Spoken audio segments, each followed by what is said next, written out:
Hello friends, welcome back to my channel. So friends, आज इस video में हम पढ़ने वाले हैं question answers of our poem sonnet 18 written by William Shakespeare. तो चलिए स्टार्ट करते हैं।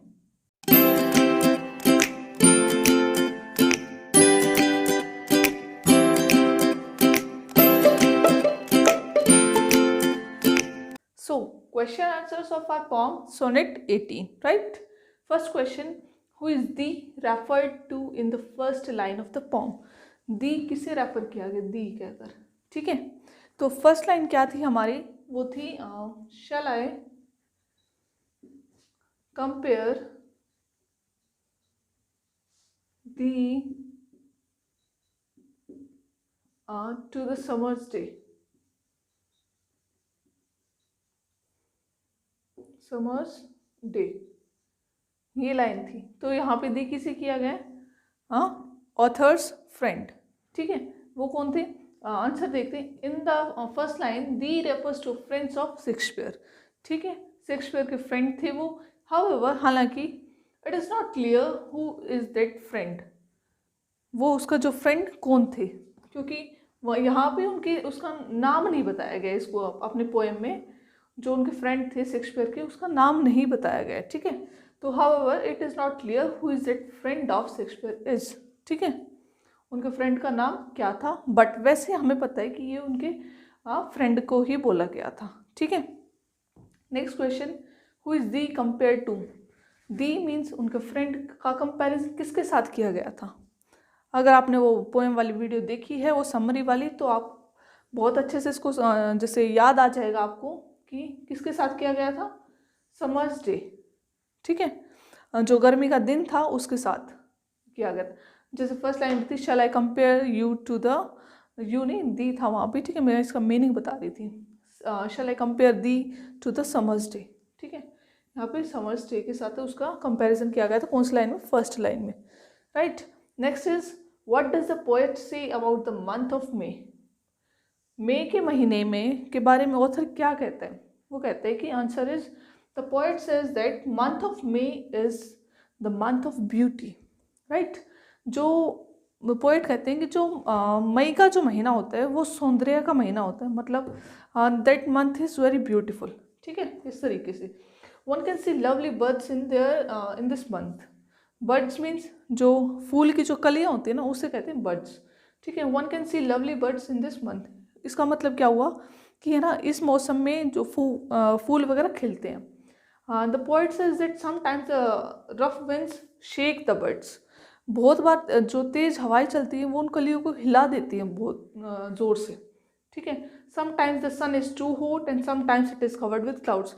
कई बार तो बहुत ज़्यादा गर्मी पड़ती है और कई बार जैसे क्या कहते हैं, सूरज के आगे बादल अट जाते हैं, इस तरीके से, ठीक है। तो ये लीजिए अपना स्क्रीनशॉट।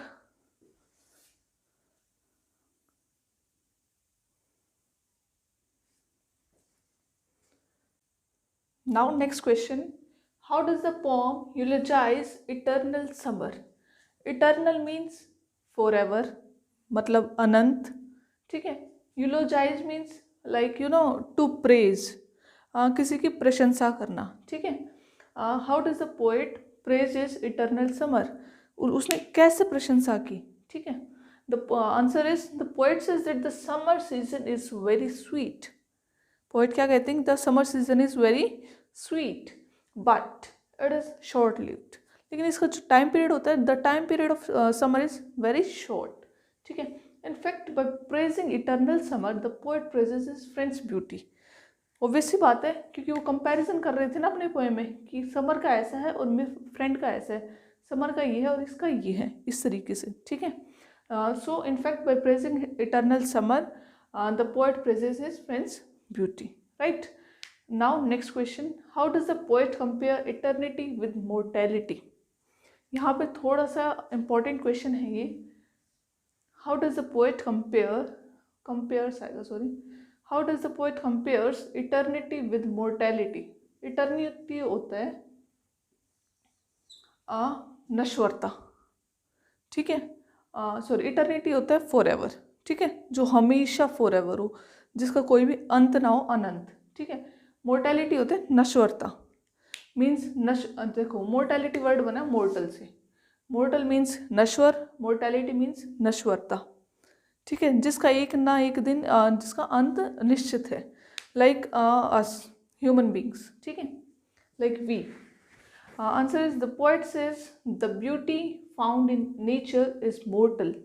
जो हमारे नेचर की जो ब्यूटी है वो मोर्टल है, वो एक ना एक दिन ख़त्म हो जाती है। आज लाइक नेचर में कैसे देखें कि आज जो पेड़ है वो हरा भरा है, जब पतझड़ आएगा तो वो सारे सारे पत्ते झड़ जाएंगे, तो वो मोर्टल है। The beautiful birds will die, जो सुंदर सुंदर जो कलियां हैं वो भी मर जाएंगी। The month of May will also come to an end, जो मई का महीना है वो भी एक समय ऐसा आएगा जब अंत में आ जाएगा, ठीक है, वो ख़त्म हो जाएगा। But the beauty of the poet's friend will become immortal through his poem. जैसा कि उसने बताया था, शेक्सपियर ने, उन्होंने बताया था कि the beauty of his friend is immortal, the beauty of his friend is eternal, ठीक है। इमोर्टल मीन्स देखो, मोर्टल नश्वर, इमोर्टल अनश्वर, ठीक है, वो उसकी फॉर एवर है, because his friend's beauty is portrayed in the eternal versus of the poet, ठीक है। Next is how does the poet talk about death. Poet ने डेथ के बारे में क्या कहा है? Answer is the poet says that death is the end of this life. Obviously the death is the end of this life. Every beautiful things sorry every beautiful thing dies one day. हर सुंदर चीज़ का, सुंदर क्या बेसुंदर भी चीज़ का अंत एक ना एक दिन हो जाता है। डेथ बोस्ट मतलब जैसे डींगे हाँकना, ठीक है। Death boast that it kills everything of the world. Poet कहते हैं यहाँ पे कि डेथ कहते हैं, जो मृत्यु है वो कहती है कि मैं हर चीज़ को एक ना एक दिन ख़त्म कर देती हूँ, but it has no power over his friend's beauty. लेकिन डेथ में भी उतनी पावर नहीं है उसकी फ्रेंड की ब्यूटी को ख़त्म करने की, because his friend's beauty is portrayed in the internal versus of the poet. Versus lines, versus का मतलब होता है lines. Eternal means for ever. जो उन्होंने पोएट ने अपनी जो पोम लिखती है जिसमें अपने फ्रेंड की ब्यूटी का जो जिक्र किया गया है वो फॉर एवर है, वो कभी भी ख़त्म नहीं होगा। You can take screenshot.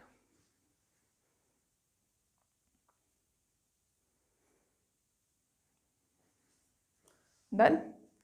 So guys that was all about this video. इसमें हमने क्या किया, क्वेश्चन आंसर्स किए अपने इस पोम की, that is sonnet 18, right. And if you have any doubt then you can ask me in the comment section. And please अगर आपको वीडियो पसंद आई हो और हेल्पफुल लगी हो then please hit the like button and don't forget to subscribe my channel.